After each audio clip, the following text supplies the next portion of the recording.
You can shove this marriage up your...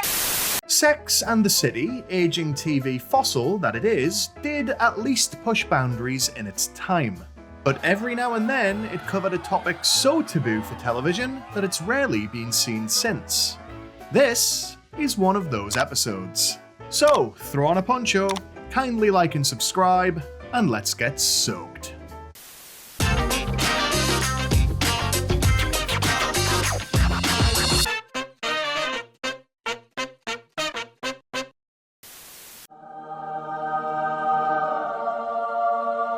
Carrie, who at the end of the last episode was super into jazz club owner Ray, is already getting sick of him. I don't like jazz. Being with him does have its perks though, as evidenced when he strums her like a factory reject bass. One further perk of Ray's turns out to be that he's one of only a select few men who have taken Carrie to O-Town without her first having fallen in love with them. Charlotte thinks this might make him the fabled one, though frankly she'd see marriage material if a man sent flowers after deliberately hitting her with his car.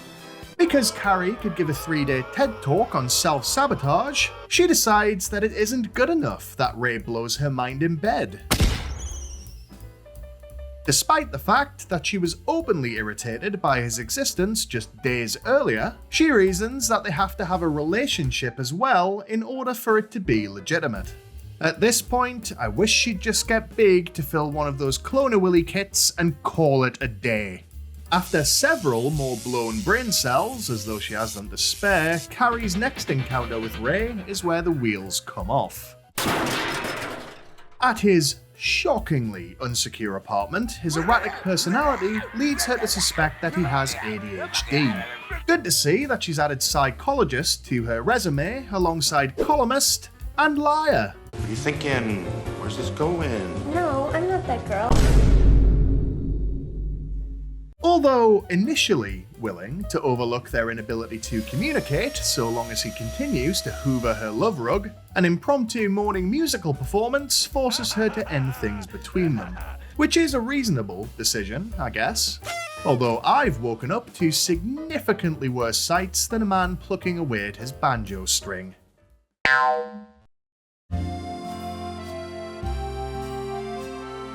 Miranda's finally had enough of romantic disappointments, and in this episode declares that her mimsy is on strike. It seems that a bad date with a guy who sells socks on the internet was the final straw, a warning that a then 14-year-old Rob Kardashian evidently failed to heed. Somewhat regrettably, she cross-addicts immediately from to cake, developing a taste for baked goods that concerns me less for its calorie content and more for the cash she must be dropping on obviously bougie treats. After almost splurging $74 on a chocolate cake, she decides to take a man home with her after all. Duncan Hines. Somewhat more regrettably, this just drives her chocolate addiction underground and ultimately leads to her scooping handfuls of cake out of the trash like a raccoon after a bad dye job. To remove temptation, she covers the leftovers in washing up liquid. A weird piece of weight loss advice I was once given unsolicited by an actual real-life doctor, which I'm just now realizing he must have obtained from this f***ing show. Ultimately, Miranda calls off her strike and whips out her trusty pocket rocket, which for some reason was also considered out of bounds alongside those with a sweaty grunting man attached. Which is all I have to say on this, because I now have to go give a doctor a differential diagnosis for a size 12 boot being wedged up his smug arse.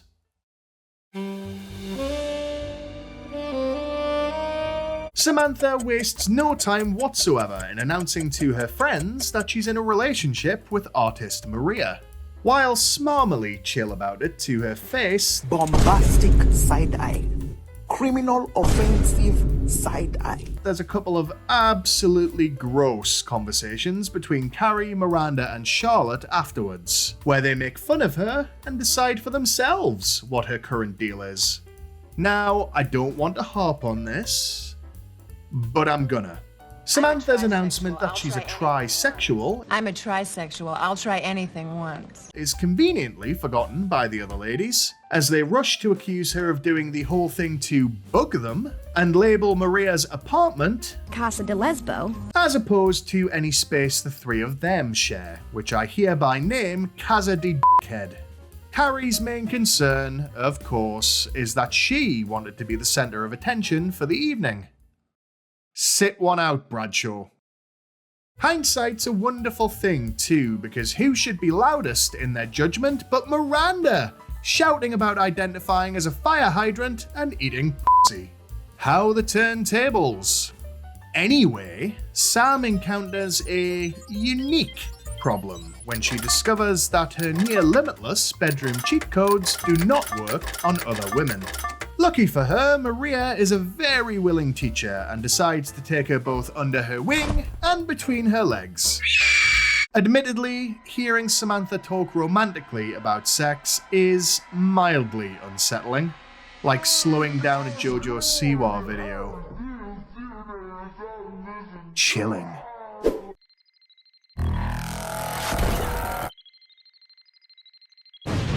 Ms. Jones doesn't spend long at finger school before she masters the sapphic arts in a squirty scene which caused absolute uproar at the time of airing in some UK tabloids, which is rich when you consider that you wouldn't make it past page 3 in some of them before being confronted with a 16-year-old girl's baps.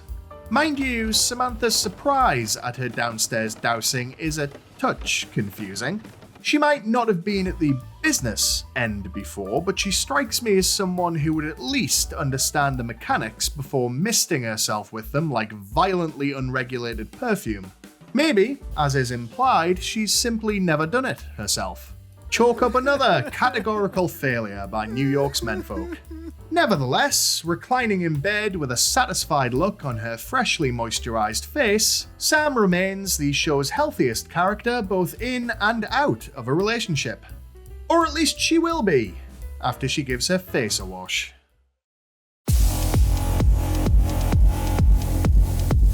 Apparently inspired by Samantha's sexually inquisitive nature despite slating it as soon as she was out of earshot, Charlotte decides to apply her own version to her grim dynamic with still estranged husband Trey.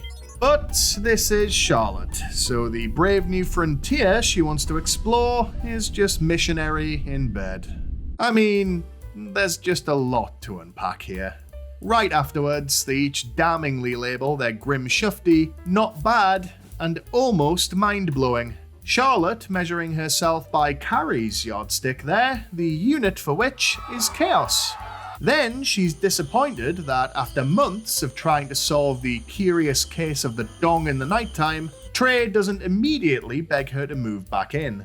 And of course, she can't bring it up, she claims, because she's scared of sending Trey's timid tallywhacker back into hiding.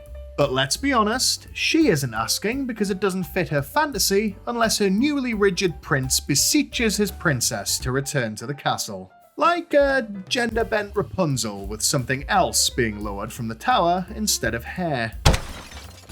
The final straw comes when Trey upsettingly asks for his John Thomas to be measured the next time it's fully loaded, which leads to a beautiful scene where Charlotte has a psychotic break in the shower and angrily confronts him, reeling off several of her all-time greatest lines in quick succession, the best of which is her advising him to shove their marriage up his ass.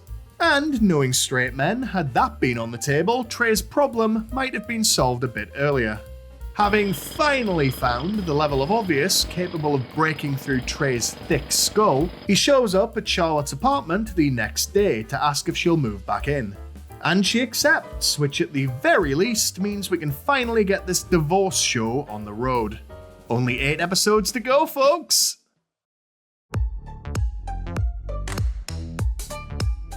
Last video's top comment came to us from Remurdre, who's got me f***ing pegged. He could go in the sink, for all I care. This time, answer me this. Why do the people who live in my area have the loudest cars in the f***ing world? Answer me that. Have you ever sworn off the old horizontal mambo? Could you? And if you have, how long did it last? Answers in the comments below, please. Either way, thanks for watching. Don't forget to like and subscribe. And remember, if you can't be good, be crusty.